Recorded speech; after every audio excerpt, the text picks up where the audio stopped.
The Liberty Weekly Podcast, Episode 10. Stop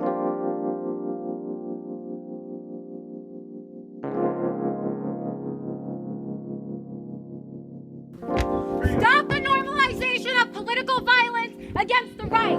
This is unacceptable. You cannot promote this type of violence against Donald Trump. Gentlemen, we're going to pause. No, we're not We're going to pause. Yes, Security. you are. This is violence Security, against the right. please. This is violence against Donald Trump. Violence against Donald Trump. Shame, shame on the New York City Public Theater for doing this. You guys, ISIS, serious ISIS. Shame on Kathy Griffin. Shame. Shame on all of you. Shame. Shame on all of you for promoting political violence against Donald Trump. Stop the normalization of political violence.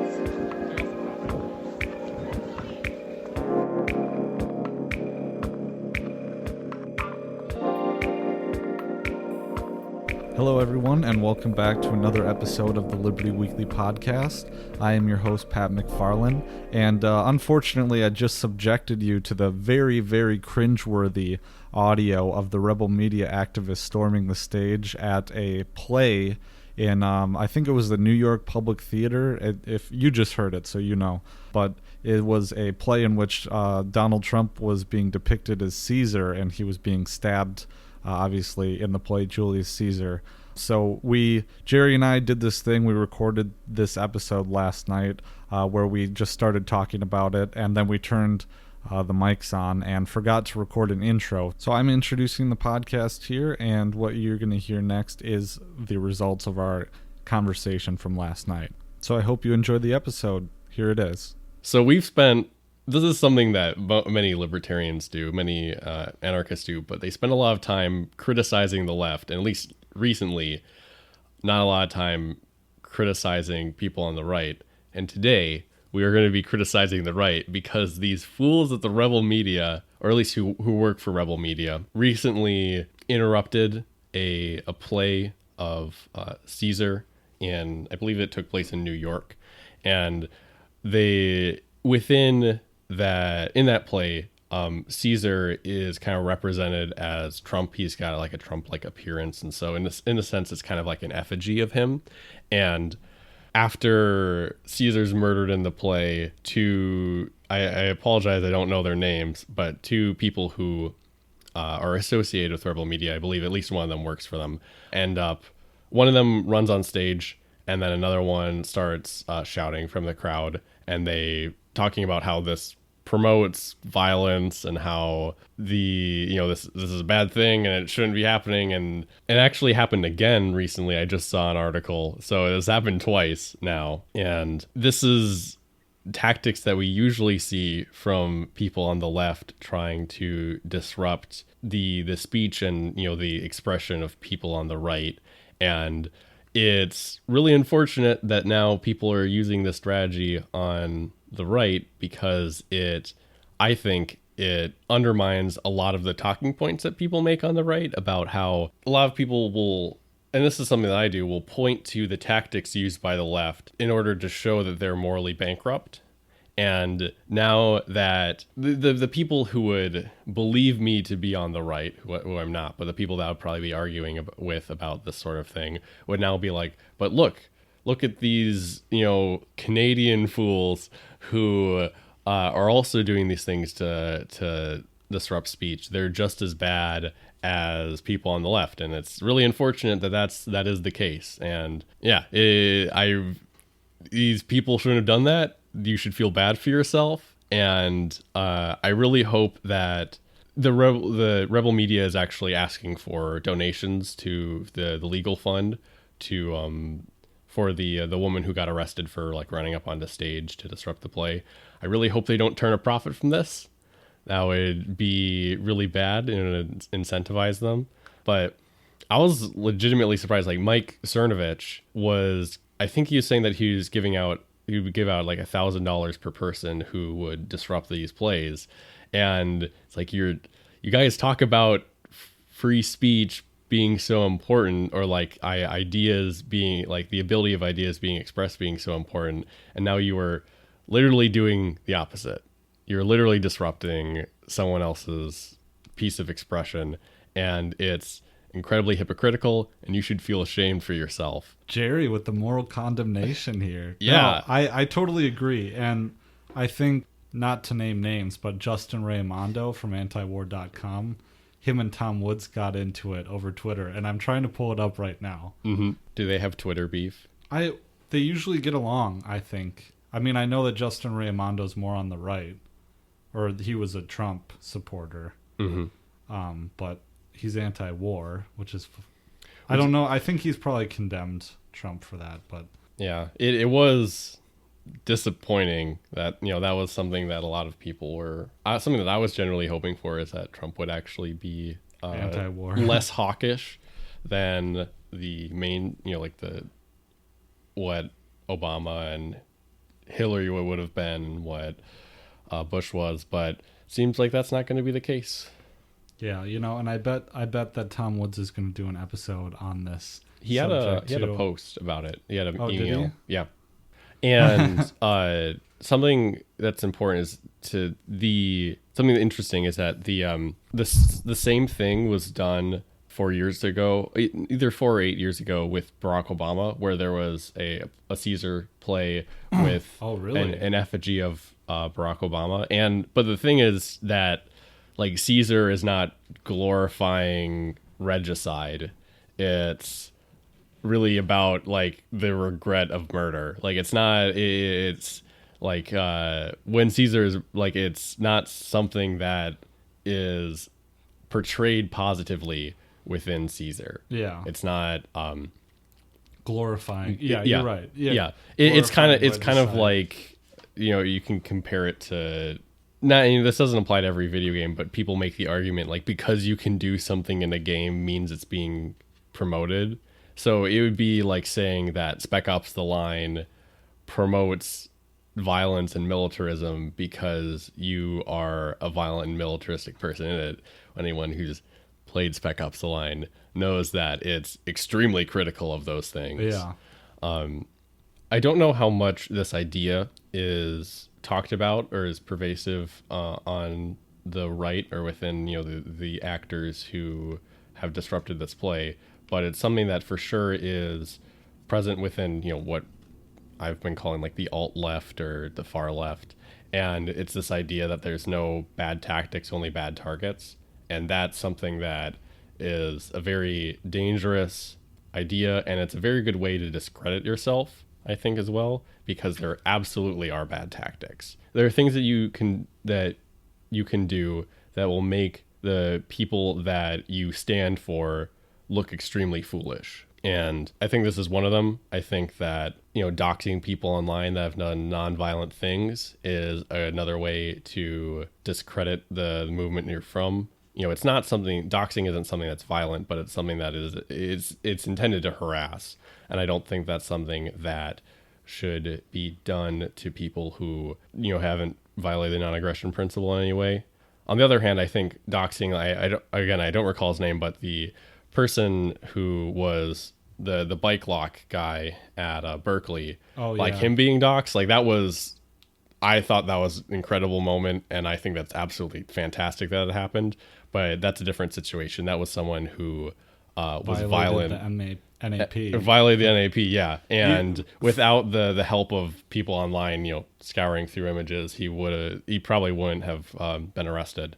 But if you're someone who is just like, oh, look, this is someone who is mean to me online or has said things I disagree with, you shouldn't harass them. You should explain doxing for those in the audience. Yeah. Because I didn't know what it meant until a few months ago. Doxing stands for documents. That it's short for that. And so the idea is that if you have someone who is anonymous or pseudonymous online, and what you can do to try, this is normally done as a tactic to silence people. If they're someone that you want, if you disagree with, you want to harass, or you want to encourage, you want to make them stop what they're doing, you will scour through what they've done online and try to find personal information. Usually it's, name, address, phone number, that sort of thing, places where you work, and then what you release that online. And then maybe the person who does the doxing won't do this, but often what happens after that is that this person will be harassed. Their place of employment may be called, and they'll be told about how terrible this, this particular person is, truthful or not. Or they will have things like pizzas ordered to their apartment or where they live. And so that's something, I don't know how often it is nowadays, because I'm sure there's a lot more things in place to avoid this. But in the past, there are stories of people who suddenly have, a dozen pizzas ordered for their house. It's like $300. Like $300 worth of pizzas that, it's expected that they're going to pay at the door. And so they come up and they're like, wait, no, I didn't order this. That's something that I don't think happens that often anymore. But that was something that happened in the past. And doxing is used by a lot of different groups against a lot of different people. Recently, at least in the communities that I'm in, it's something that's considered to be something done by the left. It was something that a lot of people talk about being done during Gamergate towards video game journalists, which I don't know how true that is. I'm sure it happened sometimes. But in general, I think it's something that I would call shameful, and you're not promoting discourse doing it. You're trying to harass someone and silence them usually. But does it violate the NAP? It doesn't. Yeah. So information is not property. Exactly. I don't think that it's immoral, or I don't think that it's punishable by law. I think it's something that you shouldn't do, and I think that we should have a standard within our community of not stooping that low. If that makes sense. Yeah, I think arguably the pizza ordering thing could. Yeah, that could be. Yeah. But just the getting someone in a situation where they're putting someone in a situation where they can be more easily harassed, is not a violation of the NAP. But I think that it is something that I think it's a bad tactic. Yeah. It doesn't garner sympathy. So if you. For sure, someone who is witnessing this from the outside is not going to either, if they're a neutral party witnessing someone being doxxed, they're going to see the person being doxxed as a victim, and they'll be more sympathetic with them. And I would say more likely to, since a lot of times doxing nowadays is used to silence people, it's used to, target people who have particular opinions. I think that doxing is a good way to have the holders of those opinions be more emboldened and have an underdog stance that I think can help people be convinced by them. When it pertains to this theater and what's been going on there, was it a private property issue? I would assume so. Yeah, or unless it's a community theater. It's not a community theater. They were, so I believe for the first experience, I think only one of the people was arrested, the one who went on stage, and the other person was just kicked out because he was shouting from the crowd. And I don't see any issue with that person being arrested necessarily. I'm not saying that laws in the United States are just or perfect, or that's what should have happened, but I don't think of it as a great injustice that this person was arrested. Well, I'd like to know what they've been arrested for, because I would assume it'd be trespassing. Mm-hmm. Or because I think, once you don't abide by certain norms, if you enter a certain property, then your permission is revoked. Yeah. And you need to be physically removed. Yeah, for sure. I think it's 100% okay for them to be kicked out and never allowed back into that place, or not allowed into any other place that may be affiliated with that theater. Whether or not it's okay for that person to be, kidnapped, as we would call it, I don't think that's as clear cut. But for sure, the physically being removed from that private property is absolutely okay, and I think it's the appropriate response to someone, disrupting an event. So what about this claim that? So when the lady jumped up there, she said, you're normalizing violence against political violence.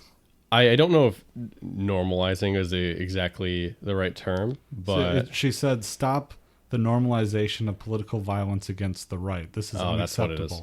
Yeah. You see, and I don't see how they can make the claim that is as much as we hate the mainstream media, like how could we make the claim that they are responsible, morally culpable for the actions of whoever, say the guy who was shooting at the congressman? Mm-hmm.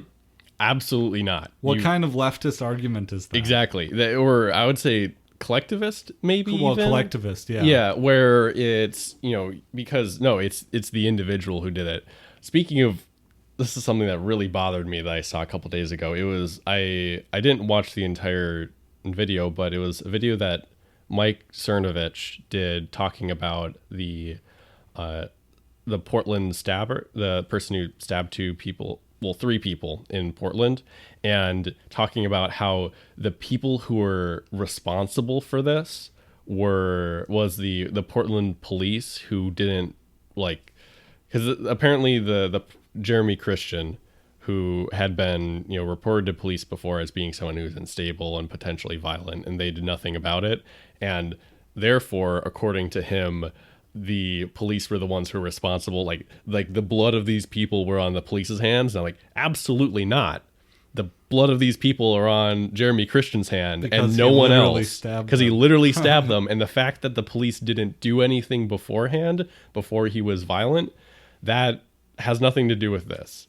So a lot of when that situation first happened, a lot of people, there's a lot of articles talking about how this man was a Trump supporter, and there was some images of him at a free speech rally, giving the Roman salute with like a flag over his shoulder, and everyone was talking about him being a white supremacist. And then it later came out that his position was a lot more nuanced, and it sounds like, if anything, he may have been a white nationalist, but it wasn't. It sounded like, more than anything else, he was a staunch, capital A atheist, and he hated, this is according to his Facebook profile, he hated monotheists more than any particular religious group. But I'm speculating here, and I apologize for that. But it came out that his position was more nuanced, and he actually supported Jill Stein and supported Bernie Sanders. And so Mike Cernovich began this by talking about how he doesn't think that Bernie Sanders is responsible for this. He doesn't think that Jill Stein is responsible for this. And I just got so mad, because I was like, to even imply that either of these people could potentially be responsible for this is absurd, because they're just people who have just said things and he agrees with them. They're not anyone who has instigated violence. That made me lose a lot of respect in that person. Well, I think in Mike, the problem, I think the problem with anyone who isn't a voluntarist, or the left-right paradigm, is that these people don't have principles, or they think they do, but it's not objectively provable principles. It's feels. Yeah, and I'm sure we occasionally do this. No one's perfect, but I'd be guilty. I definitely notice it's wrong if you do it, but it's okay if I do it. And I don't think that a lot of people will explicitly say that, but they will not realize what they're doing is something that they themselves have condemned. And it's something that I definitely see. And hopefully we can avoid that hypocrisy. I'm not, we're not perfect. We've probably done it sometime. In our personal lives, and maybe even on this podcast, who knows? But especially when it comes to, the left-right paradigm, and how, at least right now, I've noticed that a lot of people who are a lot of talking heads are getting more and more partisan, and a lot of people who, and when I see this increase in partisanship, I see much more of this increase of, we cannot do wrong, but everything that our opponent does is wrong, which is, that's it leads to, yeah. And I was thinking about this the other day, when it comes to, partisanship, and I was remembering when I was a Republican, And I remember this base fear when discussing gun violence specifically, that the left would come up with some phony baloney number about gun violence, and I would be afraid that it would be true. You know, like, you know, that feeling when you're a partisan and you jump on it and you find yourself arguing the most asinine things. Like, I'm trying to think of a good example. Like, I think probably the best one would be like defending past presidents. Yes, I was just gonna. Yeah. Where it's like, I don't know who would be a good example, but it's like George Bush. When George Bush was great, and he wasn't a bad person. Like that sort of thing. A term that I've started using quite a bit when talking about presidents is idolatry. Yeah, and I think it's really important how I've seen some people, not everyone, but some people, view presidents, and probably most recently it'd be I'm in a city that's very democratic, and I often see what I would call like a kind of worship of Bernie Sanders and Obama, and they're people who were great. They didn't, they weren't perfect, but they didn't do anything wrong, and people just overlook the fact of how many people that Obama's policies drone bombed, But so I've started using the term idolatry because I think it fits really well. And I know that on the right, there's, which I don't see as much, but I'm sure that there's idolatry of Bush and, people like Reagan and Nixon. Oh, Reagan, I would think a lot. I mean, I guess I would even be guilty when it comes to my favorite political pundits. Or, I mean, Ron Paul. I don't want to call him a pundit. He's not. But in my opinion, he can do no wrong. Yeah. Or I know there's things that people have criticized him for. Yeah, and on like voluntarist grounds. Like I know for a while there's a lot of people talking about something related to him being homophobic or someone that he associated being with homophobic. Or there was some KKK crap or something like. Well, I mean that's from the left. But. Yeah. But I know I briefly remember seeing a criticism somewhere about him accepting money for his constituency from the government, like from the federal government, and I honestly haven't looked into that. I think a valid criticism of Ron Paul would be that, from a voluntarist standpoint, would be that, well, you're participating in the political process. Yeah. Which is in some ways an endorsement of the system itself. Absolutely. But I think I give him a pass because, and I don't want to get too far off topic here, but I give him a pass because I think that the amount of people he's brought into the movement has been staggering, probably more so than anyone. Yeah, I'll agree. I'll say I don't have any opinion on his policies because, frankly, I don't know them. I haven't looked in them. But on his effect at growing the ideas of liberty, that has been staggering. And he definitely used his platform as a politician to sell liberty to the people. Yeah. But let's get back to the issue at hand with the theater. It really goes back to, it's just two heads of the same coin. Yeah. And I just, I don't know, it's exasperating in a certain sense because the left-right paradigm is still there. It's just transformed now. And the old right is dead. The old conservative vanguard is dead. And now I feel like those beneath Trump have kind of, I mean, the deep state is still there, but they're living with him, and I think they've kind of accepted him as not their own, but he's there, for now. And on the left, I think they're embracing the old guard is dead, the old left is dead, and now it's this radical left core that's still there. And maybe that's just a very obtuse analysis of it, but that's what I see. What I see, at least when it comes to public figures who are called left or right, or they're given different labels about if they're left or right or alt-right or whatnot, it no longer seems to be based on their policies, but instead is based on their opinions of social issues exclusively. I feel because now it's because there are lots of people who are considered on the right or alt-right who support a lot of very socialist things, like people who support true, single payer yeah. healthcare and stuff like that. Like Richard Spencer supports single payer healthcare, like that. Yeah, it's kind of ridiculous. Yeah, I mean, and the left no longer seems to care about war. yeah. Since 2008, it's not something that seems to be brought up anymore, except to tear down Trump. But there's no longer the huge anti-war protests that we had when Bush was around, and Trump Care is just the Affordable Care Act Light edition. Like it's not really different. I feel like it's been a paradigm shift to the left. It's like everything has kind of stayed the same, except they've just picked everything up and moved it to the left. And apparently that's what Europe is like. Everyone that I hear talk about, compare European or Australian politics to the United States, is that someone who is like a mainstream or even like center right politician would be considered far right in any European country or Australian country or in Australia. Yeah.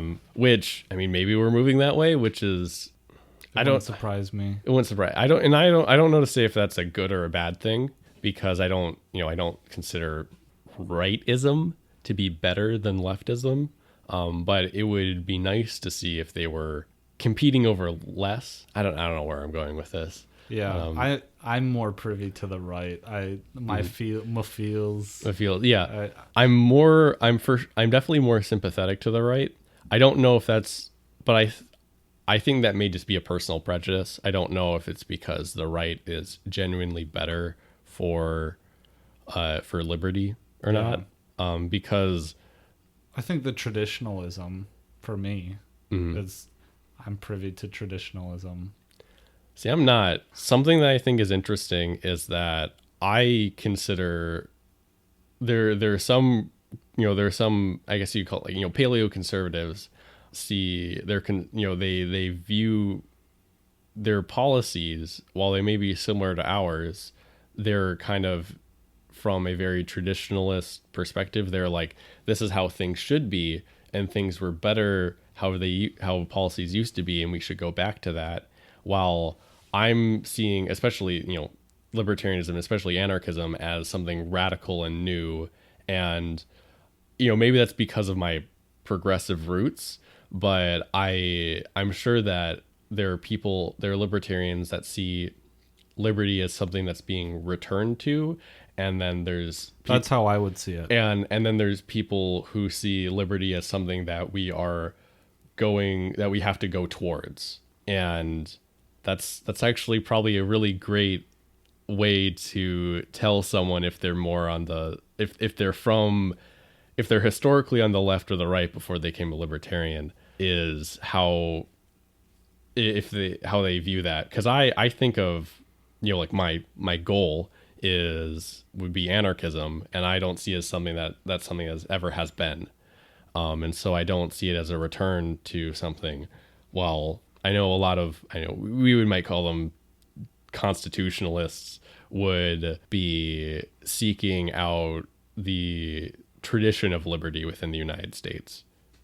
Yeah, that would be me, because I've been inundated with the revolutionary symbology and ideology since I was a kid. And it's not necessarily my parents' fault, but I've always been chasing after my grandfather, who, was like me.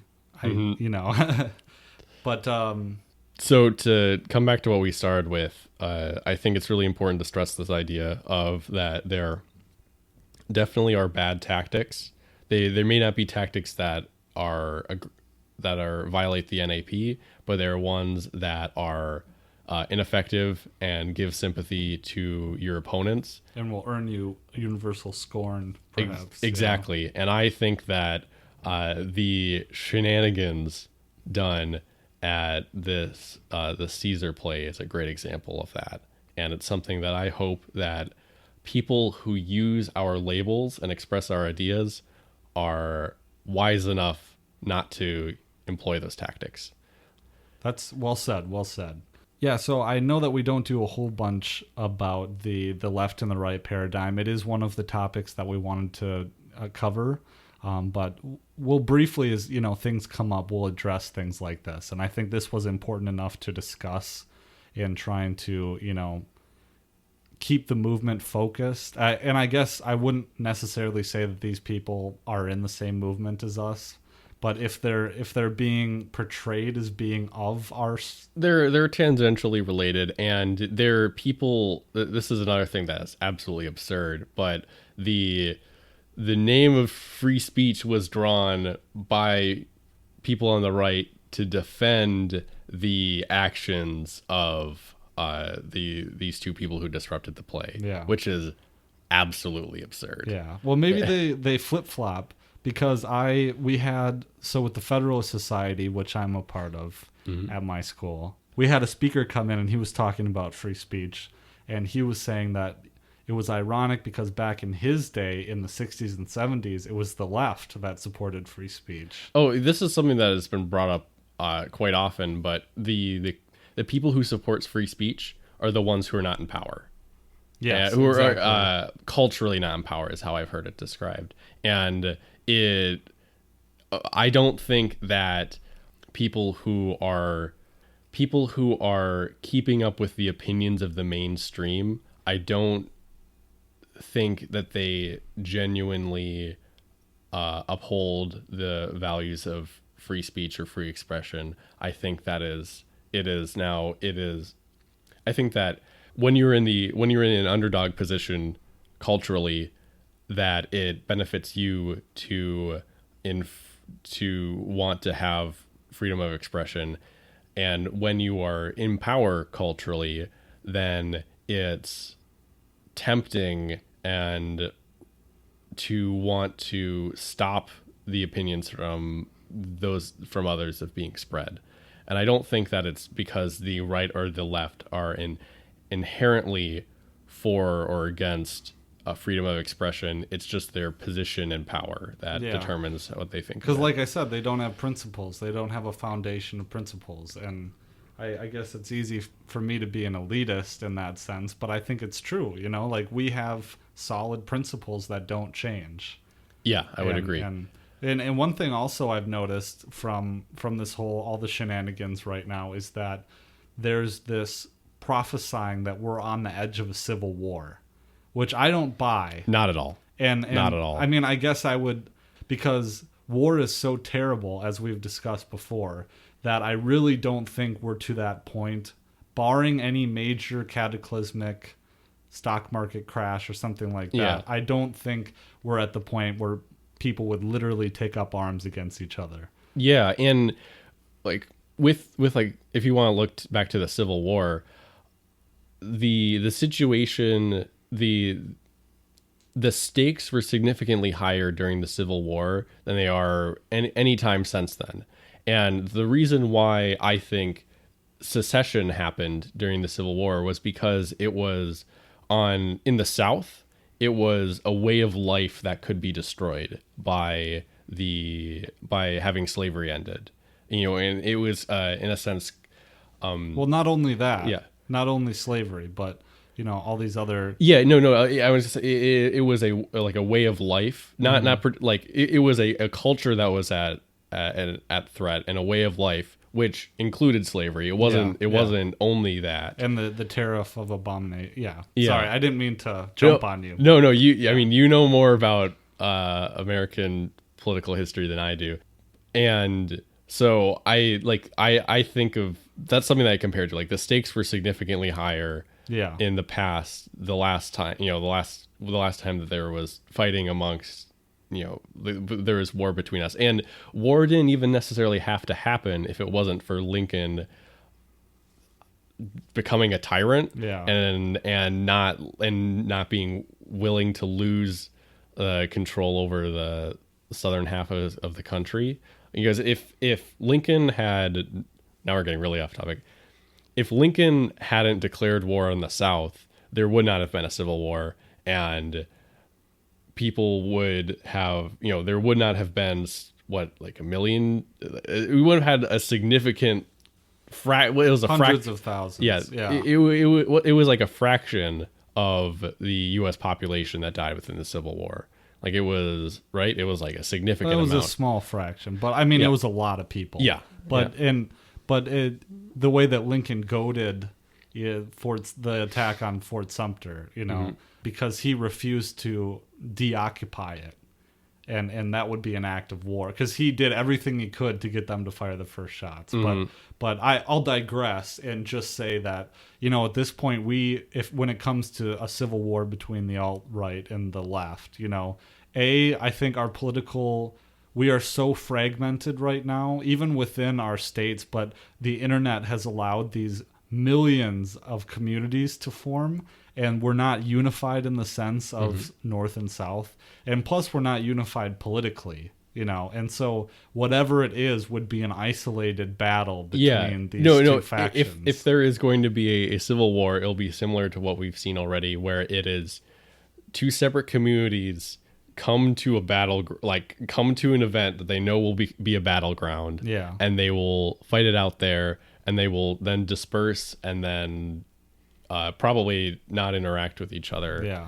I think that if there would be a quote civil war, it'd be one that you could go home from, like you could leave and go home and then not have to deal with it, which is, maybe that's kind of a strange way to describe it, but it'd be something that you could choose. You could be like, I'm gonna go fight the Antifa today, because there's a protest going on. Then that happens, and then you come home, and then you're like, I'm not going to be fighting the Antifa for the next week. Or in a sense, I think if that's your definition of a civil war, it's already happening.